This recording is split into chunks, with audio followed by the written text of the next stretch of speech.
You're quite good. First one is definitely Felix. It's totally okay. It's just like your best average ever. Your best achievement. Okay, fee, clock. So, Mats, you arrived to Belarus today. What are your first impressions? Yeah, just got here. I haven't seen much of the city yet, but the airport looks good. So, yeah, it's hot here, but I think it will be a fun weekend. And yeah, meet lots of new people, so it should be good. Do you think it is different from other cities of Europe or Russia? It's definitely different than other cities in Europe, but it looks very similar to Russia, I believe. Yeah. But I think that that was more logical than yeah. So, you travel a lot. And Do I? don't you? Because of Speedcubing. Yeah. Is it easy to combine your job and Speedcubing? Oh yeah, I can pay my rent from cubing now, so I guess it's good. But that's mainly because of the collaboration with Chi. But besides that, it's always like fun to compete all around the world. I quit like my busy job in the Netherlands, and I have a slightly less busier job. But also study at the same time. But as long as it's all fun, then it's all good, I guess. So, what is your job now? I work for Xomnia as a data scientist. So, what are your relationship? I've heard you're also sponsored by them. Yeah. So they sponsor me, and I work for them. And what actually do sponsors do for you? Do they pay for your tickets, for your staying, or just? It depends on the sponsor, of course. I mean, you can agree on anything that you want. Like for example, my partnership with Chi is different than the one with the Cubicle, and which is different than the one with Xomnia. But like it's all what you want to agree on. I see. So sometimes you do receive cash. Yeah. And okay, what was the biggest amount of money ever? Not gonna tell. Is it more than 5,000? Maybe not. Okay. At least in the Netherlands, it's not very common to talk about like how much you earn. I know in some countries it is. But it's totally okay. I don't mind. That's fine. Do you think you will ever be able to make Speedcubing your main source of income? Well, it is right now. Like I said, like I pay my rent from Speedcubing. So as long as that's possible, I'll probably at least continue in Speedcubing. And as long as I like it, of course. And do you wish to make money mostly on sponsorships, or have you ever thought of something like coaching services or teaching people with Speedcubing? I have, but I figured that would take too much time for me right now because like I prefer to focus on like being fast and like perhaps make money out of that. But maybe in a few years when lots of people are faster than me, I'll look for different probabilities to get some income out of queuing, or maybe just quit it all. Who knows? But there's definitely lots of money that can be made in Speedcubing, but I think it's important that that should not be your main focus. I mean, your focus should not be to make money, your focus should be to have fun. And once you have fun, then probably money will come afterwards. So, and about Chi, you are doing a lot of cubes with them. I mean, Valk 3, Valk.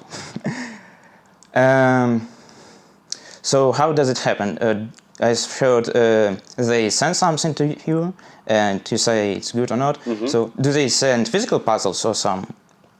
No, they sent like the assembled cubes to me, and then I test it for a week or something, and then I give some feedback on what's good or what's not good, what should be improved, and eventually when the cube is good enough, then we can start mass producing it and like bring it to the market.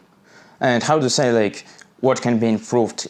Do you mean you say it should be faster or it should corner cut better? It depends on the case. Like sometimes, like you just say like I want better corner cutting, but sometimes it can be very specific. Like I think this is not good in design, and you know after a while you also get like some knowledge about like how to design a Rubik's Cube and what you think should work and what shouldn't work. So it all depends on the case.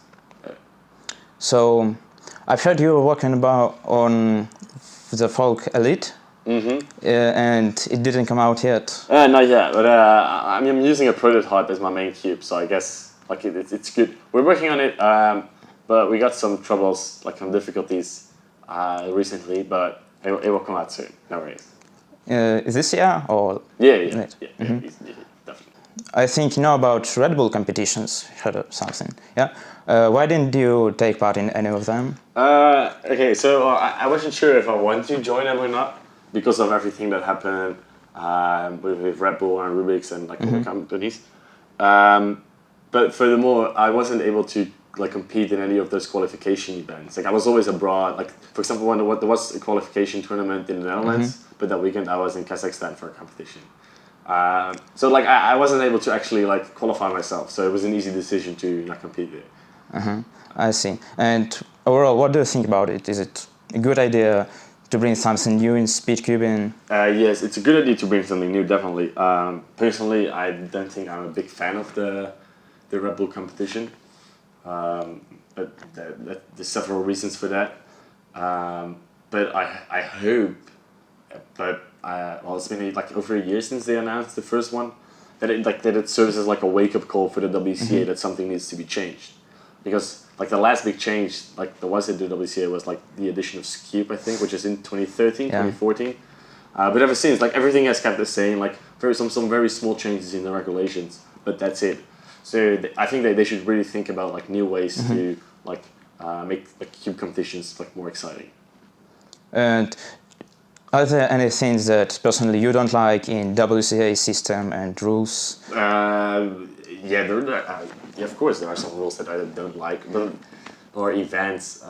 It's not that I like have the solution for it. I mean, it's not that like I have on top of my head how we should like improve it, but there are definitely some ideas. For example, I think the world ranking is very stupid at the moment, like the way they calculate it. It's just like your best average ever, which doesn't really reflect how good someone is. So I think, for example, that's a very good thing that you like that can be improved.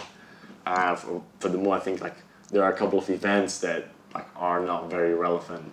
Like, Like for okay, feet, clock, multi-blind. I mean, those are. I don't know. They don't really add anything extra to like such competitions, in my opinion. They don't like serve the what the RUS SUB competition is about. But on the other hand, like I understand it's difficult for them to remove because there's people that have spent like hours and hours on those events, and if you're just gonna say, "Oh, we're gonna remove it," then those people will be mad, of course. So I think that there should be maybe like new events or events that only like I think it was an idea from Lucas Guerin, I could be wrong, who said like we have events that we only held for 2 years, so we have a world champion, and then like the event gets removed and replaced by a different one. So like you keep interchanging all the events, stuff like that. But this can be good solutions for competitions to be exciting again, and not like be the same every year. and about world rankings, what do you mean? Like, how can it be better? At least it should reflect more how good someone is at the moment. So I've been thinking about this quite a bit. So my idea was, for example, take the average of your best 5 average in the last year. Yeah. So that way people are encouraged to go to competitions. It reflects how good someone actually is. You won't be able to get a lower score like a RUS average by competing. But you can actually go higher up the ranking if other people don't perform as how they did a year ago. So I think it has lots of benefits compared to what the current system is, because now it's just like one time luck and you're on top of the ranking, and or like you can cheat once and you'll stay there forever, but everyone knows that you cheated. So there's lots of things like it's just like a one-time thing, and then you're there forever, and it doesn't change like never. So yeah, that's something I think can be improved. And do you personally think that records are more valuable than your podiums on some championships? Which is better, number one on world championship or a world record?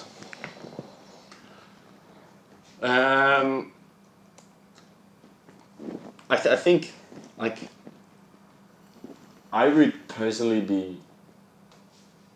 I don't know actually. They're both good, especially for the media. For example, breaking a world record is fantastic. Like such videos go viral, like undoubtedly. But winning a world championship is like a great title that you can have for many years. Like at least for 2 years. But like you always like be the world champion of that year, for example. So it's a very valuable title, I guess, to have. Both have the pros and cons. Yeah. So about competitions, have you ever thought about making your own, being an organizer? I've thought about it, but too much effort, I guess, for like I'd rather compete and then help out a bit. And And do you help a lot on competitions like judging, scrambling? I should probably help more. It's a good habit to help. I mean, you need volunteers to run the competition, and you can't really rely on like all the newcomers. So you need like experienced people to help run the competition, set a good example, of course. But I mean, competing is more fun than helping out, of course. Yeah. So and practicing is more fun. So it depends. Like some competitions I do help, some not as much as I should. So you must meet a lot of people when you go to competitions, because you go to a lot. And who are your best friends among Speedcubers? First one is definitely Felix. We've known each other since 2011, and we see each other like 2 or 3 times a year. And also like when we see each other like not for just like 1 or 2 days, but like we meet for like 1 or 2 weeks. I've been at his place, he has been at my place, and it's just like he's a very nice guy. It's always fun. So yeah, like in competition, like we both want to win. Yeah. But outside competitions, we're good friends, and then yeah. Besides that, I have a very good friend, 2 good friends in the Netherlands that I met because of cubing, and then there's like a bunch of other people that you speak regularly, and like you can consider them as friends, like worldwide. There's like too many to call, I guess. Yeah.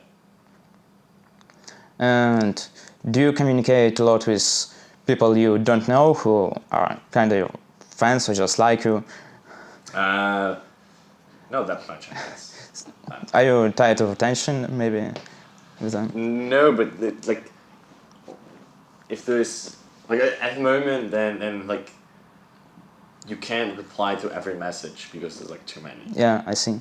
It makes like, sense. It's nice, of course, to get some attention, but you also need to think about yourself, I guess. I mean, like university, for example. I mean, you need to focus on that. And if you're more focused on replying to all the other people, then that's not going to happen. So you try to balance it like wherever possible. Reply to messages if possible. But sometimes, yeah. If it's like just like a message like hi, then it's like too much effort, I guess, to reply. So some people say that you really do avoid handshaking. What? You know, handshake. Is it true? That I do what? You avoid handshake. I avoid them. Yeah. I only avoid There them are like... really lots of stories when Really? people give a hand to you and you don't reply. Like on the internet? Just people saying, I don't know. Like you mean in real life or on the internet? Handshake? In real life, Ah. yeah, handshakes. Oh, that's weird, I guess. Because I don't reject handshakes like except like 5 minutes before competition, like the finals. Because like you don't want to handshake with like handshakes with someone that has like very sweaty hands and then your hands are sticky. But besides that, I don't think I've done it. But sorry, anyone, if you felt rejected. So, more about speedcubing events. You're quite good at fierce move solving, aren't you? Nah. Well, you're number 1 in Netherlands, and Yeah. you could be easily number 1 in Belarus, Russia, and many other countries. So, your results are good. I don't practice it. I mean, the only solves that I do are in competition. Anyway, what do you think is the reason of your success in it? I have no idea. Like what I said, like I only do fuse moves in competition. Like I don't practice it at home. And in competition, like it's just like some very simple techniques that I use. Like just like some simple block building, then try to solve all the edges and like do some insertions. But it's not very advanced, like edge orientation and stuff like that. So Do you think many algorithms help you, like lots of ZBLS, VLS? No, because usually those algorithms are way too long to incorporate in a few smooth solve.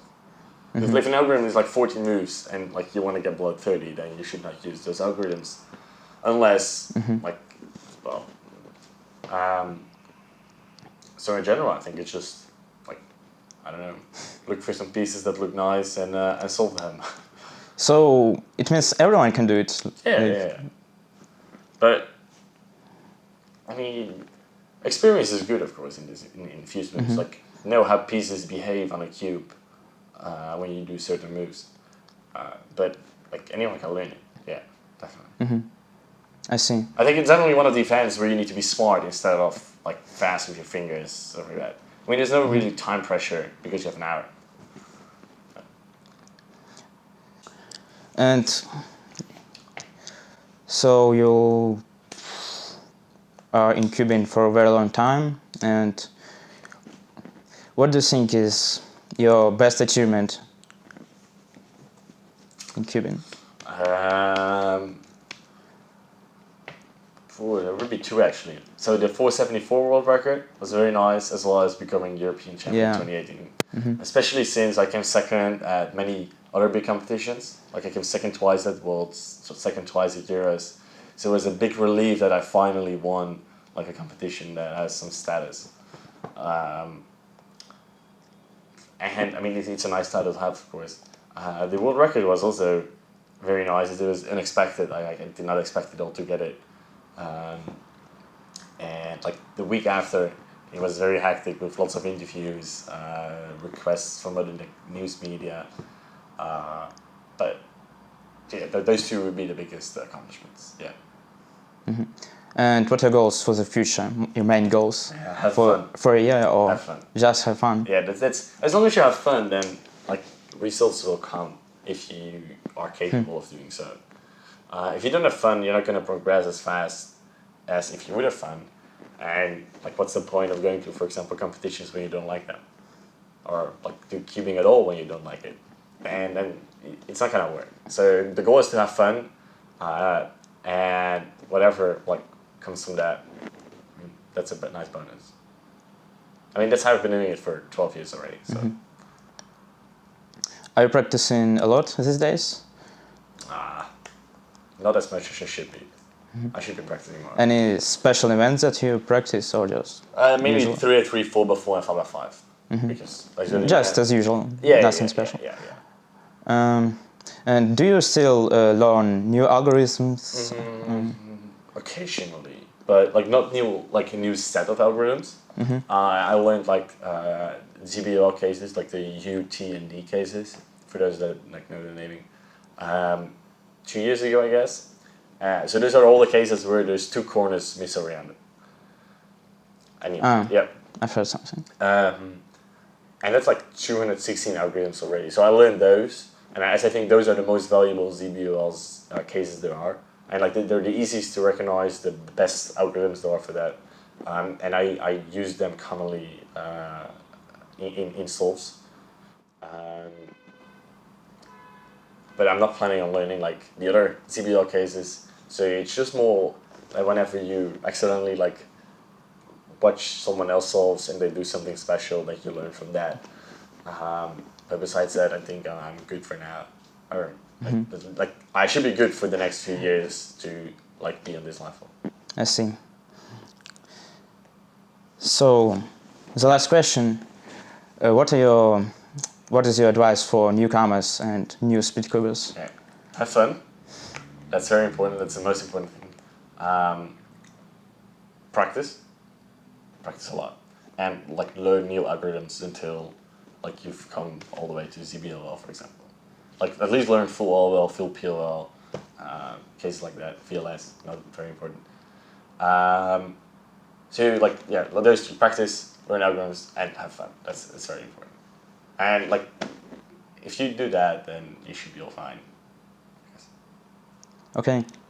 Thank you very much. You're welcome. All right.